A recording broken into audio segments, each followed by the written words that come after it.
राधे राधे भक्तों, जय श्री कृष्ण।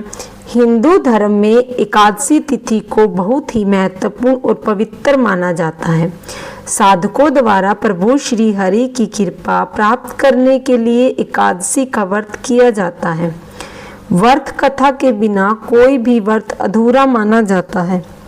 हिंदू पंचांग के अनुसार हर साल चैत्र माह की शुक्ल पक्ष की एकादशी तिथि पर कामदा एकादशी का व्रत किया जाता है।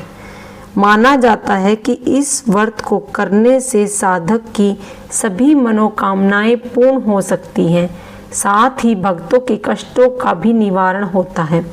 ऐसे में आइए पढ़ते हैं कामदा एकादशी की व्रत कथा और जानते हैं इस व्रत की महिमा के विषय में। धर्मराज युधिष्ठिर कहने लगे कि हे भगवान, मैं आपको कोटि कोटि नमस्कार करता हूँ। अब आप कृपया कर चैत्र शुक्ल एकादशी का महात्म्य कहिए। श्री कृष्ण कहने लगे कि हे धर्मराज, यही प्रश्न एक समय राजा दिलीप ने गुरु वशिष्ठ जी से किया था और जो समाधान उन्होंने किया वो सब मैं तुम्हें कहता हूँ। प्राचीन काल में भोगीपुरी नाम एक नगर था। वहाँ पर अनेक ऐश्वर्यों से युक्त पुंडरीक नाम का एक राजा राज्य करता था। भोगीपुरी नगर में अनेक अप्सरा, किन्नर, गंधर्व वास करते थे। उनमें से एक जगह ललिता और ललित नाम के दो स्त्री पुरुष अत्यंत वैभवशाली घर में निवास करते थे। उन दोनों में अत्यंत स्नेह था, यहाँ तक कि अलग अलग हो जाने पर दोनों व्याकुल हो जाते थे।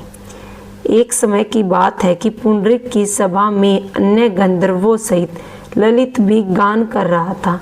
गाते गाते उसको अपनी प्रिय ललिता का ध्यान आ गया और उसका स्वर भंग होने के कारण गाने का रूप बिगड़ गया। ललित के मन के भाव जानकर कोट नामक नाग के पद भंग होने का कारण राजा से कह दिया। तब पुंडरीक ने क्रोधपूर्ण कहा कि तू मेरे सामने गाते हुए अपनी स्त्री का स्मरण कर रहा है, अतः तू कच्चा मांस और मनुष्य को खाने वाला राक्षस बनकर अपने किए कर्मों का फल भोग। पुंडरीक के श्राप से ललित उसी क्षण महाकाय विशाल राक्षस हो गया। उसका मुख अत्यंत भयंकर, नेत्र सूर्य चंद्रमा की तरह प्रदीप्त तथा मुख से अग्नि निकलने लगी। उसकी नाक पर्वत की कंदरा के समान विशाल हो गई और गर्दन पर्वत के समान लगने लगी। सिर के बाल पर्वतों पर खड़े वृक्षों के समान लगने लगे और भुजाएं अत्यंत लंबी हो गई। कुल मिलाकर उसका शरीर 8 योजन के विस्तार में हो गया। इस प्रकार राक्षस होकर वह अनेक प्रकार के दुख भोगने लगा। जब उसकी प्रियतमा ललिता को यह वृत्तांत मालूम हुआ तो उसे अत्यंत खेद हुआ और वह अपने पति के उद्धार का यत्न सोचने लगी। वह राक्षस अनेक प्रकार के घोर दुख सहता हुआ घने वनों में रहने लगा। उसकी स्त्री उसके पीछे पीछे जाती और विलाप करती रहती। एक बार ललिता अपने पति के पीछे घूमती घूमती विंध्याचल पर्वत पर पहुंची, जहाँ पर श्रृंगी ऋषि का आश्रम था। ललिता ऋषि शीघ्र ही श्रृंगी ऋषि के आश्रम में गई और वहां जाकर विनती भाव से प्रार्थना करने लगी। उसे देखकर श्रृंगी ऋषि बोले कि हे सुभगे, तुम कौन हो और यहाँ किस लिए आई हो? ललिता बोली कि हे मुनि, मेरा नाम ललिता है। मेरा पति राजा पुंडरीक के श्राप से विशालकाय राक्षस हो गया है। इसका मुझको महान दुख है। उसके उद्धार का कोई उपाय बताएं। श्रृंगी ऋषि बोले, हे गंधर्व कन्या, आप चैत्र शुक्ल एकादशी आने वाली है, जिसका नाम कामदा एकादशी है। इसका व्रत करने से मनुष्य के सब कार्य सिद्ध होते हैं। यदि तू कामदा एकादशी का व्रत कर उसके पुण्य का फल अपने पति को दे तो वह शीघ्र ही राक्षस योनि से मुक्त हो जाएगा और राजा के श्राप भी अवश्य में शांत हो जाएगा। मुनि के ऐसे वचन सुनकर ललिता ने चैत्र शुक्ल एकादशी आने पर उसका व्रत किया और द्वादशी को ब्राह्मणों के सामने अपने व्रत का फल अपने पति को देते हुए भगवान से इस प्रकार प्रार्थना करने लगी, हे प्रभु, मैंने जो यह व्रत किया इसका फल मेरे पति को प्राप्त हो जाए, जिससे वह राक्षस योनि से मुक्त हो जाए। एकादशी का फल देते ही उसका पति राक्षस योनि से मुक्त होकर अपने पुराने स्वरूप को प्राप्त हुआ। फिर अनेक सुंदर वस्त्र आभूषणों से युक्त होकर ललिता के साथ विहार करने लगा। उसके पश्चात वे दोनों विमान में बैठकर स्वर्गलोक में चले गए। विशिष्ट मुनि कहने लगे कि हे राजन, इस व्रत को विधि पूर्वक करने से समस्त पाप नाश हो जाते हैं तथा राक्षस आदि की योनि भी छूट जाती है। संसार में इसके बराबर कोई और दूसरा व्रत नहीं है। इसकी कथा पढ़ने और सुनने से वाजपेयी यज्ञ का फल प्राप्त होता है। राधे राधे भक्तों, जय श्री कृष्ण। इसी पर भगवान विष्णु का प्रिय भोग। भगवान विष्णु को सात्विक चीजों का भोग लगाना चाहिए। इस व्रत में अनाज का सेवन करने की मनाही है, इसीलिए भोग में ऐसी चीजें शामिल करें जो व्रत के नियमों के अनुकूल हो। भगवान विष्णु को तुलसी बेहद प्रिय है, इसलिए भोग में तुलसी दल जरूर शामिल करें।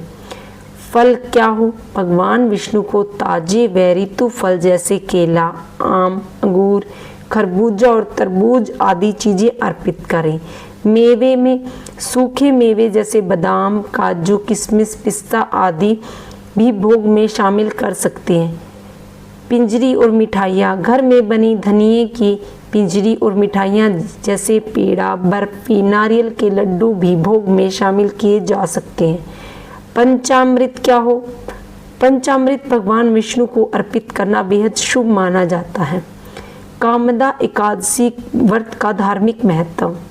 कामदा एकादशी का व्रत रखने का हिंदू धर्म में विशेष महत्व है।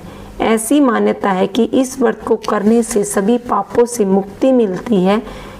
इसके साथ ही इस व्रत को रखने से जाने अनजाने में किए गए सभी पाप नष्ट हो जाते हैं, साथ ही मनोकामनाएं पूर्ण होती है। ऐसा भी माना जाता है कि इस व्रत को करने से पितरों को मोक्ष की प्राप्ति होती है और उन्हें शांति मिलती है, इसीलिए इस पावन व्रत को जरूर रखें। एकादशी की आरती। ओम जय एकादशी, जय एकादशी, जय एकादशी माता। विष्णु पूजा व्रत को धारण कर शक्ति मुक्ति पाता। ओम जय एकादशी माता।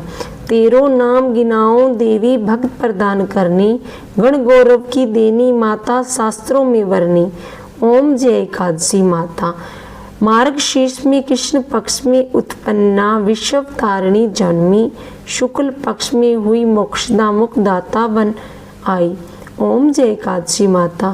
पोष में कृष्ण पक्ष की सफला नामक है, शुक्ल पक्ष में हुई पुत्रदा आनंद अधिक रहे। ओम जय एकादशी माता।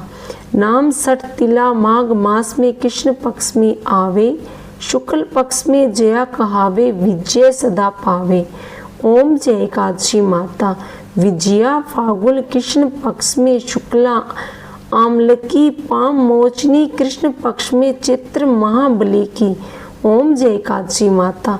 चित्र शुक्ल में नाम कामदा धन देने वाली, नाम वरुथिनी कृष्ण पक्ष में वैशाख माह वाली। ओम जय एकादशी माता। शुक्ल पक्ष में हुई मोहिनी अपरा ज्येष्ठ कृष्ण पक्षी, नाम निर्जला सब सुख करनी शुक्ल पक्ष रखी। ओम जय एकादशी माता। योगिनी नाम आषाढ़ में जानो कृष्ण पक्ष करनी, देवशनी नाम कहाए शुक्ल पक्ष धरनी। ओम जय एकादशी माता। कामिका श्रावण मास में आवे कृष्ण पक्ष कहिए, श्रावण शुक्ला होए पवित्रता आनंद से रहिए। ओम जय एकादशी माता। अजा भद्रपदा कृष्ण पक्ष की परिवर्तनी शुक्ला इंदिरा अश्विनी कृष्ण पक्ष में व्रत में भवसागर निकला। ओम जय एकादशी माता। पाप कुंशा है शुक्ल पक्ष में आप हरणहारी, रमा मास कार्तिक में आवे सुखदायक बरी। ओम जय एकादशी माता। देवोत्थनी शुक्ल पक्ष में दुख नाशक मिया, पावन मास में करो विनती पार करो नेया। ओम जय एकादशी माता। परमा कृष्ण पक्ष में होती जन मंगल करनी, शुक्ल मास में होए पद्मिनी दुख दरिद्र हरनी। ओम जय एकादशी माता। जो कोई आरती एकादशी की भक्त सहित गावे, जन गुर दीता स्वर्ग का वास निश्चय वह पावे। ओम जय एकादशी माता। राधे राधे भक्तों, जय श्री कृष्ण।